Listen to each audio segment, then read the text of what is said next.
ನಾವು ಮಕ್ಕಳಾಗಿದ್ದಾಗ ಹಾಗಿದ್ವಿ ಹೀಗಿದ್ವಿ, ನಮ್ಮಪ್ಪ ನಮ್ಗೆ ಇಷ್ಟೇ ಕೊಡಿಸ್ತಾ ಇದ್ದಿದ್ದು, ನಾವು ಅದರಲ್ಲೇ ಎಲ್ಲ ಮ್ಯಾನೇಜ್ ಮಾಡ್ತಿದ್ವಿ, ಆ ಎಲ್ಲ ಕೊರತೆಗಳಲ್ಲಿ ನಾವು ಇಷ್ಟು ಮಾಡಿದ್ವಿ ಅಷ್ಟು ಮಾಡಿದ್ವಿ, ನಿಮಗೆ ಏನೇನೆಲ್ಲ ಕೊಡಿಸಿದ್ರು ನೀವು ಏನೂ ಮಾಡ್ತಿಲ್ಲ, ನಿಮ್ಗೆ ಎಷ್ಟು ಕೊಡಿಸಿದ್ರು ಅಷ್ಟೇ, ನೀವು ಯಾಕೆ ಹೀಗೆ ಅಂತ ಹೇಳೋ ಪೋಷಕರೇನಾದರೂ ನೀವಾಗಿದ್ದರೆ ನಿಮಗೊಂದು ಕಿವಿ ಮಾತು.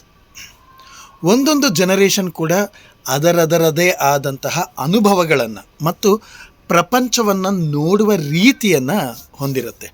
ಆಯಾ ಕಾಲದ ಮಾಹಿತಿ ತಂತ್ರಜ್ಞಾನ, ಇನ್ಫಾರ್ಮೇಷನ್ ಟೆಕ್ನಾಲಜಿಯ ಬಳಕೆ, ಸಮಾಜದಲ್ಲಿ ಆಗುವಂತಹ ಬದಲಾವಣೆಗಳು ಮತ್ತು ಕಲ್ಚರಲ್ ಶಿಫ್ಟ್ ಅಂತೀವಿ, ಅಂದರೆ ಸಾಂಸ್ಕೃತಿಕವಾಗಿಯೂ ಆಗುವಂತಹ ಬದಲಾವಣೆಗಳ ಮೇಲೆ ಅವರ ಜೀವನ ಶೈಲಿ ಮತ್ತು ಪ್ರಪಂಚವನ್ನು ನೋಡುವ ರೀತಿ ಅವಲಂಬಿತವಾಗಿರ್ತದೆ.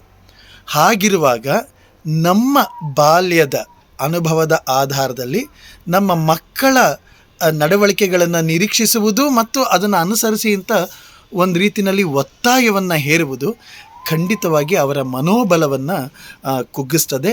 ಮತ್ತು ಆಯಾ ಸಂದರ್ಭಗಳಲ್ಲಿ, ಸನ್ನಿವೇಶಗಳಲ್ಲಿ ಸಿಗುವಂತಹ ಮಾಹಿತಿ ಮತ್ತು ತಂತ್ರಜ್ಞಾನಗಳಿಂದ ಅವರ ಸೃಜನಶೀಲತೆ, ಕ್ರಿಯಾಶೀಲತೆ, ಗ್ರಹಿಕೆ ಮತ್ತು ಪ್ರಪಂಚವನ್ನು ಮತ್ತು ಬದುಕನ್ನು ನೋಡುವ ರೀತಿ ಅದನ್ನು ನಾವು ಕುಗ್ಗಿಸ್ತೇವೆ. ಅವರ ಎಲ್ಲ ಸಂಪನ್ಮೂಲಗಳನ್ನು, ಆ ಹೊತ್ತಿನ ಎಲ್ಲ ಸಂಪನ್ಮೂಲಗಳನ್ನು ಬಳಸುವ ಮತ್ತು ಅದರ ಪೂರ್ತಿ ಪ್ರಯೋಜನ ಪಡೆದು ಅದರಿಂದ ವಿಕಾಸ ಆಗುತ್ತೆ, ಡೆವಲಪ್ ಆಗುವಂಥ ಸಾಧ್ಯತೆಗಳನ್ನು ನಾವು ತಪ್ಪಿಸ್ತಾ ಹೊರಟೋಗ್ತೀವಿ. ನಾವು ನಮ್ಮ ಮಕ್ಕಳನ್ನು ಅರ್ಥ ಮಾಡ್ಕೊಳ್ಬೇಕಾಗಿರೋದು ಅವರದೇ ಆದಂತಹ ಸಂದರ್ಭ ಮತ್ತು ಸನ್ನಿವೇಶಗಳಿಂದ, ಅವರ ಕಾಂಟೆಕ್ಸ್ಟ್ ಏನಿರ್ತದೆ ಅದರಿಂದನೇ ನಾವು ಅರ್ಥ ಮಾಡಿಕೊಳ್ಬೇಕು. ನಾವು ಅವರ ಪೀಳಿಗೆಯ ಸೈನ್ಸ್ ಆ್ಯಂಡ್ ಟೆಕ್ನಾಲಜಿಯನ್ನು ಉಪಯೋಗಿಸ್ತೇವೆ, ಆದರೆ ಅವರ ಕಾಂಟೆಕ್ಸ್ಟ್ನಲ್ಲಿ ನಮ್ಮ ಆಲೋಚನೆ ಮತ್ತು ನಡವಳಿಕೆ, ಪ್ರತಿಕ್ರಿಯೆ ಇವುಗಳನ್ನು ನಾವು ಅಪ್ಡೇಟ್ ಅಥವಾ ಅಪ್ಗ್ರೇಡ್ ಮಾಡಿಕೊಳ್ಳೋದಿಲ್ಲ. ಇದು ನಮ್ಮ ಸಮಸ್ಯೆ.